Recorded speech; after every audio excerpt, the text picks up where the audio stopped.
Mga master, okay lang bang? Huwag niyong skip ang mga ad sa aking mga video kung okay lang mga master. Salamat sa solid na suporta po. Yon, what's up mga masters? Nandito na naman tayo sa panibagong araw, panibagong kabanata na naman ang pagsasama-samahan natin ngayon guys.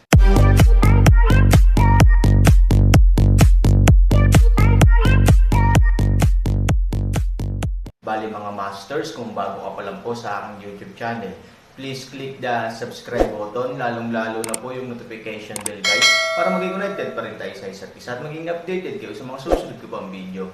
Bali mga masters, bago natin umpisahan ng kwento ay mag-shoutout po muna tayo para sa mga solid nating tagapakinig. Shoutout kay Mike Busran, shoutout kay Jay Ilacas, shoutout kay Arnel Dimapilis, at shoutout kay Aristo Mariano. Yun na nga mga masters, no? Bali hindi na ito patagalin. In 3, 2, 1, let's go!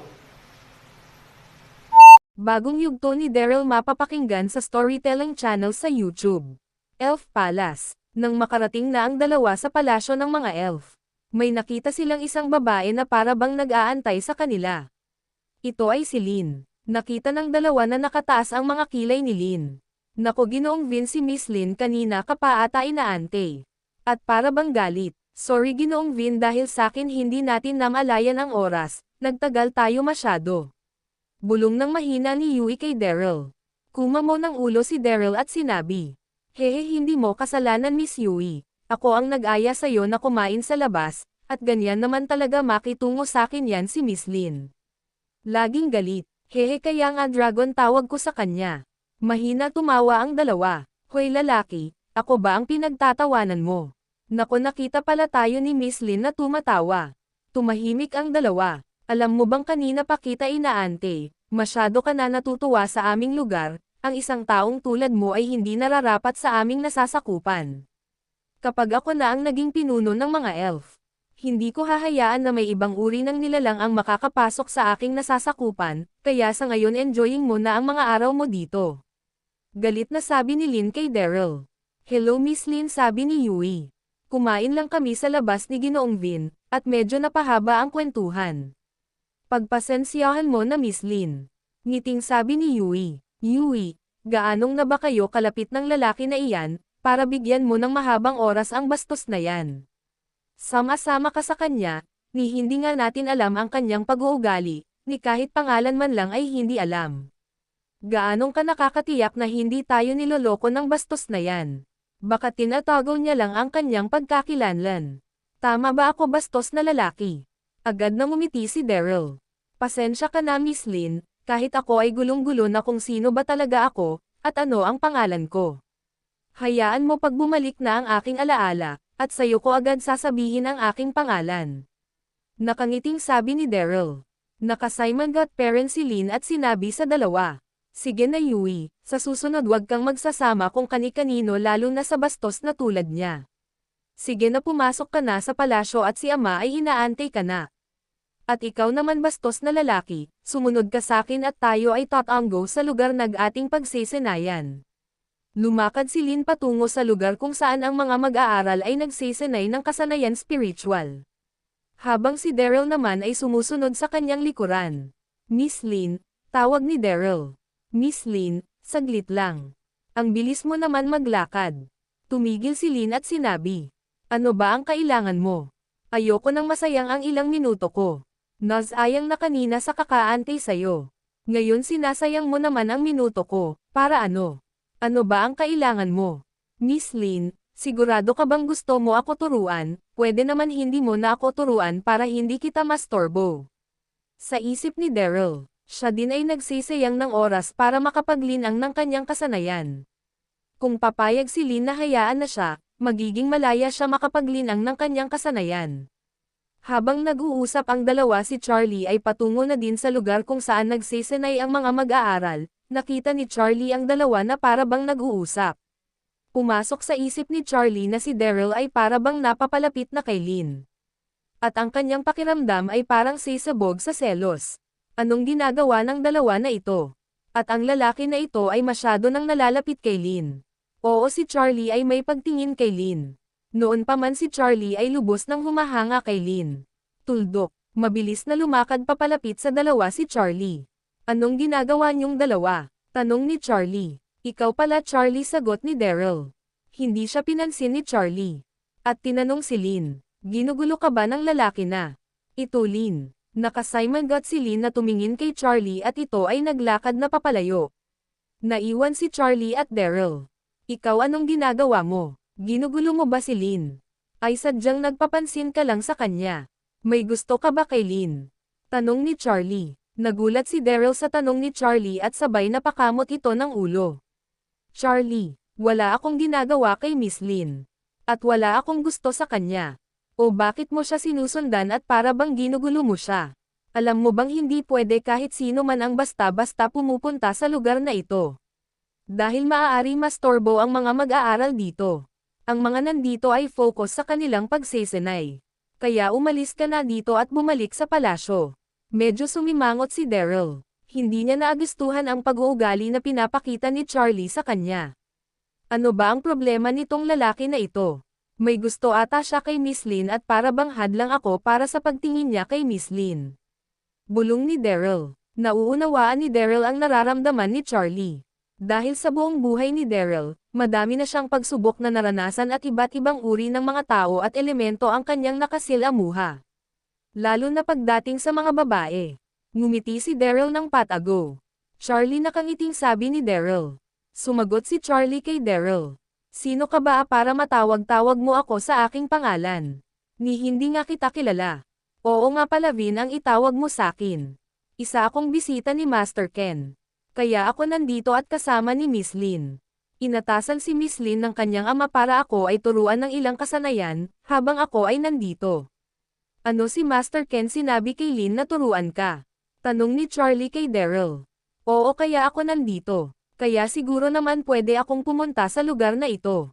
At hindi naman ako magiging sagabal sa pagsesenay ng ibang nandito, lalo na sayo, sabi ni Daryl kay Charlie. Pwede na ba akong umalis? Baka nag-aantay na si Miss Lynn at masyado nang tumatagal ako dito. Pwede padaanin mo ako. Tumabi si Charlie sa dadaanan ni Daryl. At si Daryl ay lumakad na. Ang lalaking iyon Vin ang pangalan. At si Master Ken ay masyado mabait sa kanya. Dahil si Lynn pa mismo ang inatasan niya para magturo dito. Hindi pwede mapalapit si Lynn sa lalaking Vin na iyon. Kailangan ko gumawa ng paraan para umalis dito ang lalaki na iyon bago pa dumating ang pagkakataon mahulog sa kanya si Lynn. Ako lang dapat ang lalaki para kay Lynn. Bulong ni Charlie sa kanyang sarili. Mukhang nanganganib si Daryl sa mga plano ni Charlie. Tuldok, si Charlie ay naglakad na din. Habang sa lugar ng pagsesenay. Vin, tumungo ka dito, sigaw ni Lynn. Nagulat si Daryl dahil tinawag siyang Vin ni Lynn. Sapagkat lalaking bastos lang ang tinatawag sa kanya nito. Oo, tinawag ni Lynn si Daryl ng Vin. Dahil ayaw niya lumabas na masama sa ibang mag-aaral kung tatawagan niya itong lalaking bastos. Napaka-importante kay Lynn ang kanyang reputation bilang anak ng master ng mga elf. Oo, Miss Lynn, nandyan na. Si Lynn ay inatasan si Daryl ng ilan gawain. Nakikita mo ba Vin ang walis na iyon? Tinuro ni Lynn ang walis na nasa gilid. Oo Vin, kunin mo iyon. Sige Miss Lynn, agad na sumunod si Daryl sa utos ni Lynn. Kinuha na ni Daryl ang walis. At bumalik kay Lynn. Ito na Miss Lynn ang walis. Ano ang gagawin ko dito? Tanong ni Daryl. Sumagot si Lynn. Ano pa nga ba ang ginagawa sa walis? Magwalis ka sa buong lugar na ito. Hindi ka titigil hanggat di pa ako tapos sa aking pagsesenay. Laking gulat ni Daryl sa sinabi ni Lynn. Ano? Wawalisin ko ang buong lugar ng pagsesenay. Seryosong tanong ni Daryl. Hindi ka naman bingi. Alaala mo lang ang nawala, hindi ang pandinig mo. Sagot ni Lynn. Sige na, magwalis ka na, wag mo na akong storbuan at ako ay magsesenay na. Gustong umiyak ni Daryl. Masyadong matuso ang babaeng ito. Alam ko na ang gusto niyang gawin sakin, gusto nito akong pahirapan. Naku po, sobrang sayang talaga ng araw na ito, dapat ngayon ako ay naglilinang ng kasanayan ko. Si Charlie ay nakitang nagwawalis si Daryl. Haha, bakit nagwawalis ang lalaki na iyon? Akala ko ba magsesenay siya dito? Isa pala siyang janitor at ang sinasabi niyang pagsesenay ay pagwawalis pala. Lumapit si Charlie kay Daryl. Hoy Vin, galingan mo sa iyong pagsesenay. Naway malinis mong mabuti ang buong lugar na ito. Mapang-inis na sabi ni Charlie kay Daryl. Nahihiya si Daryl sa kanyang ginagawa. Ang babae na talaga na iyon. Lumipas ang mga oras. Pagod na si Daryl kakawalis. Ayoko na pagod na ako. At biglang may pumasok sa kanyang isip. Oo nga pala, sinabi ni Master Ken na wag kong sundin ang mga utos sa akin ni Lin. Tama, sinabi nga iyon ni Master Ken para inisin si Miss Lin at doon lalabas kung magtatiyaga siya sa akin. Biglang ngumiti si Daryl at sumigaw. Pagod na ako. At tapos na ang aking pagwawalis. Binato ni Daryl ang walis. At ito ay nakapagbigay pansin sa lahat, napatigil ang lahat ng nagsisinay at tumingin sa kanya. Napansin ito ni Daryl at agad nahiya. Nako, nakakahiya, mukha na storbo ko sila. Nang lumingon si Daryl bandang harapan niya, si Lin ay nakatingin sa kanya na naka-Simon Got. Vin, sigaw ni Lin. Anong ginagawa mo, na storbo mo kami? Wala pa akong sinabing tapos ka na sa iyong pagwawalis. Magpatuloy ka, sigaw ni Lin kay Daryl. Bakit ako magpapatuloy, Miss Lin? Tama ka, alaala ko lang ang nawala, pero pag-iisip ko sa gantong mga bagay ay hindi. Alam ko ang ginagawa mo. At hindi ko na pagpapatuloy. Bahala ka dyan, ngiting sabi ni Daryl kay Lin. Talaga sinadya ni Daryl na sawahin si Lin. Agad bumitaw sa pagsisinay si Lin at mabilis na naglakad papunta kay Daryl. Bakit parang gusto mo sawahin ang aking mga utos sayo? Gusto mo bang masaktan? Ngumiti si Daryl at sinabi. Sige Miss Lin, saktan mo ako. Tignan mo ang ibang mga mag-aaral na katingin sa atin. Nastorbo na natin sila. Nang naramdaman ni Lin ang tingin ng iba. Agad-agad itong nagbago ng tuno kay Daryl. Mahinang sinabi, humanda ka mamaya, susumbong kita sa aking ama. Sasabihin ko na hindi mo sinusunod ang iyong pagsisinay. Umalis si Lin sa harap ni Daryl at bumalik sa pagsisinay. Hahaha, tumawa si Daryl sa kanyang isip. Ang babae na iyon ay masyadong maganda. At ang cute niya asarin. Makikita natin kung sino ang kakampihan ni Master Ken mamaya. Si Daryl ay umupo nang nakakross ang mga paa at ito ay pumikit. Nagulat si Lin sa kanyang nakita.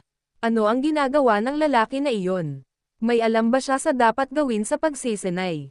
Matagal na nakatingin si Lin kay Daryl. Hindi na ito nakapagpigil pa. Lumapit ito ulit kay Daryl. Hoy lalaki, may alam ka ba sa ginagawa mo? Hindi siya pinapansin ni Daryl at ito ay nakapikit peren. Hinawakan ni Lin ang braso ni Daryl. Si Charlie ay nakatingin sa dalawa. Kailangan talaga mawala ang lalaki na iyon sa aming lugar, bulong ni Charlie.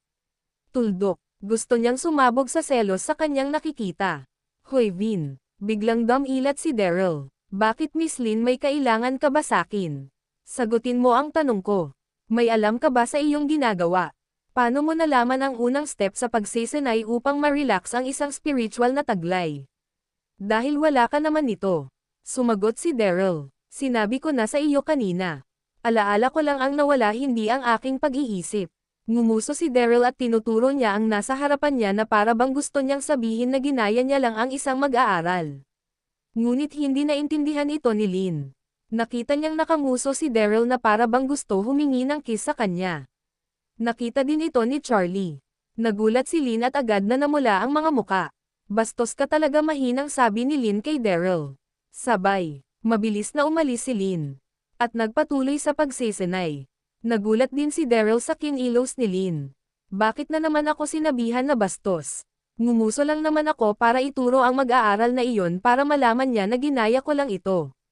Nako, biglang pumasok sa isip ni Daryl na baka iniisip ni Lin na gusto ko siyang halikan. Hindi alam. Iiyak o tatawa si Daryl sa kanyang ginawa. Ano ba ang ginawa ko? Lalong atang nagalit sa akin si Miss Lin at lalo pang napasama ang kanyang tingin sa akin na bastos talaga ako. Bakit na kasi hindi niya nakuha ang gusto ko ipahiwatig na tinuturo ko lamang ang isang mag-aaral sa pamamagitan ng aking pagnguso? Nakatingin si Daryl kay Lin. At napansin ito ni Lin. Ang bastos na lalaki na iyon. Na gusto pa akong halikan. At ngayon naman ay nakatingin siya sa akin. Bastos talaga. Gusto patayin ni Lin si Daryl sa mga oras na ito. Pero nagpipigil siya. Tulad nga ng sinabi ni Master Ken, hindi pa dalos-dalos si Lin at isa iyon sa magandang taglay ni Lin sa kanyang pag-uugali. Yun na nga mga masters, no? Bali panibagong kabanata na naman yung natapos natin ngayong gabi. Muli, maraming salamat po talaga sa walang sawang suporta po sa aking YouTube channel na talagang inaabangan nyo po ang bawat upload ko po. Bali mga masters, magkita-kita ulit po tayo bukas ng gabi at ngayon po ay magpapaalam po muna tayo. Bali mga masters, bye-bye!